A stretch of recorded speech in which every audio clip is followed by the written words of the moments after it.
Hey, what's up, guys? Welcome back. I'm here with Justin Schoendorf at Monks Meadery in Ponce Highlands. How you doing? I'm doing great. How are you? I'm doing really well. So I got introduced to Monks Meadery at Dragon Con with your Dragon Blaster, and I had to stop in. So first of all, for a lot of people who don't really know, what is mead? So mead is pretty fun. So if you start with grapes, you're going to ferment the sugars in grapes to make wine. If you start with apples, you ferment the sugar in an apple to create cider. Right. Mead comes from honey. So all of the sugar that's used to create the alcohol, it comes from different types of honey. Cool. So, I mean, you've got honey is honey. It's made by bees, but you get different flavor components from what the bees ate or used? So it's what the bees are pollinating. Okay. So, right, if the bees are pollinating blueberries, you're going to get a different flavor than orange blossom or tupelo or, there's 1,000 different varieties. Sure. And so all those honeys are going to have different styles and characteristics, and those are going to make different types of mead. All right. So you just mentioned that just because something is made from, say, a lavender base doesn't necessarily mean that the honey tastes like that. So we have a selection of honeys here. What do we have? So we've got a wide variety of honey. We do have a lavender honey. We have the tupelo. This is a wildflower honey that's coming from Mexico. And then this is another wildflower honey that's coming from India. Okay. And so we do honey taste tests all the time. Partly we're trying to figure out what we're going to use that's going to complement whatever's going in that mead. A little taste of the lavender here. Mm-hmm. And this is a really, really clean honey. I love it in a lot of applications. And the only way to truly compare is to stick your finger in something else. So this is the tupelo. Also very, very clean. Just bright mineral flavors. What I find really interesting is like the lavender one, you're right, it doesn't taste like lavender. It doesn't even smell like lavender, but it's very light, it's floral, it's clean. Even the viscosity is a little lighter. And then you get to the tupelo and it's almost like different grades of maple syrup. And this one has like a little bit darker, almost a little bit more molasses feel to it. So some of these honeys, you don't necessarily use to ferment, you use to back sweeten. So after it's done fermenting, it adds flavor at the end. Absolutely. So I think there's a lot of value in using a designer honey on the back end where you're really going to enjoy and taste the flavors in that honey. Mm-hmm. Once it's done in the back end. Right. The fermentation is going to do so much to the honey where you don't necessarily know how it's going to influence. But on the back end, it's very obvious what it's going to do. So you get so let's take this the Savannah Heat, for example. The Savannah Heat is a great example. Okay. Because we use this to back sweeten a product that we're calling, or this is called hot honey, and we're using it to create Savannah Heat, which is a mango, orange, pineapple mead. And then it's completely back sweetened with the Savannah Bee hot honey. And all the flavor in that mead, or all the heat in that mead, is coming directly from the honey that we're getting from them. What's really interesting about this honey is that you do get that super fruity note on the front end. And then as it just kind of sits on your tongue, it gets a little spicy and it just kind of hangs out there. And I can imagine that a lot of those flavors would get lost post-fermentation, but if you add it on the back sweetening side, that's where you let the honey shine. All right, now for the most important part. We got to taste some of this stuff. Absolutely. So let's start with your flagship. This is the Monks Mead. Yes, so Monks Mead, this is a traditional mead. Mm-hmm. What traditional means is that it's only made with honey, water, and then yeast. Okay. So it's done in a dry style, meaning there's very little residual honey or sugar that's left over. One thing that makes our traditional and Monks Mead unique is that we're carbonated.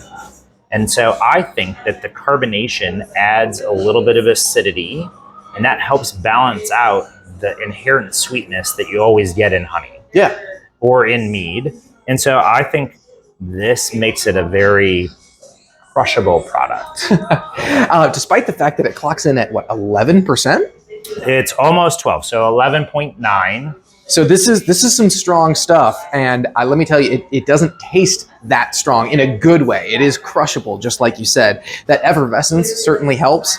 And what's really notable here is, I mean, it's got this beautiful, like light, bright gold color, and you definitely can taste honey. This is not a beer. This is not a seltzer of some kind, and that effervescence just really cuts that viscosity to it. It's delicious. Yep. Okay, next up we've got the Stigmata, which uses the lavender honey that we just tasted. Yeah. So in Stigmata, lavender honey is what's used to back sweeten it. Okay. But on the front end, we use hibiscus and a boatload of hibiscus.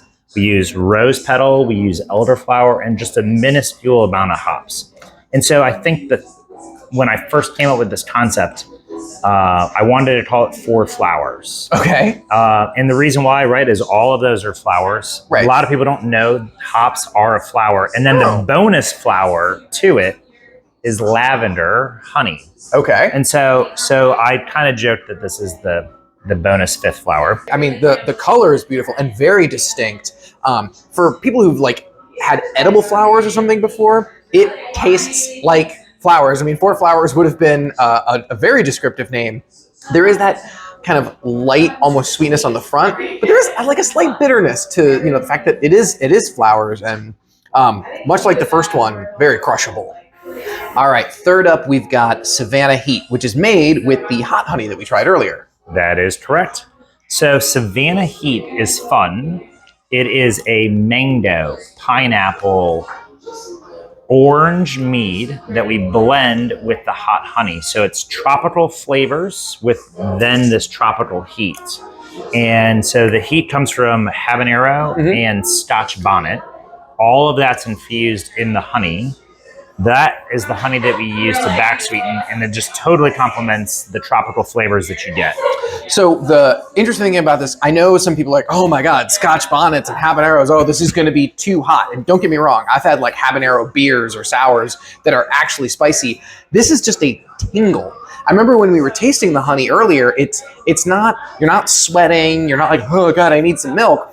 It's just this nice tingle on your palate, and all of that really ripe, rich mango is right there on the front. Yep. And so I want the sweetness from the honey to cut through the heat so that I want you to be able to drink 16 ounces of it, right? Oh, like, at least. Exactly. All right, so last up, we have the mead that introduced me to Monks Meadery, Dragon's Nectar, which is the official mead of Dragon Con. Absolutely. So this is a fun product. We created this in 2020 in partnership with Dragon Con. It is passion fruit, so that's the biggest, boldest flavor that's going to come through. And then there's hibiscus. That's going to help give us some of the color, and it adds a little tartness to it. And then there is dragon fruit. So the dragon fruit adds a little bit of sweetness. It's got a great color. It's got a great flavor. It's not too sweet, but it's just sweet enough that it kind of carries over. And I can tell you that every bar at Dragon Con is holding on to this stuff. And once I got a taste of it, I knew I had to come back. All right, so we've had 4 delicious meads, a bunch of different honeys. If somebody wants to come and get some of this stuff, where do they go? So my favorite way to show people our brand is through our tap room, right? Like right here. We've got everything here in-house. It's on draft, so you can try little samples of stuff.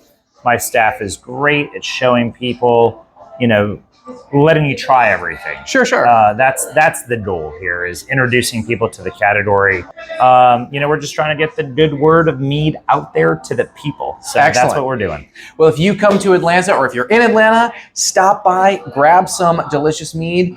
Grab it at Dragon Con if you're going to see me there for sure. Thank you so much. This has been an absolute delicious. What a great time. Thank you. Like, follow, subscribe, come and grab some mead, and we will see you guys next time. Perfect. Cheers.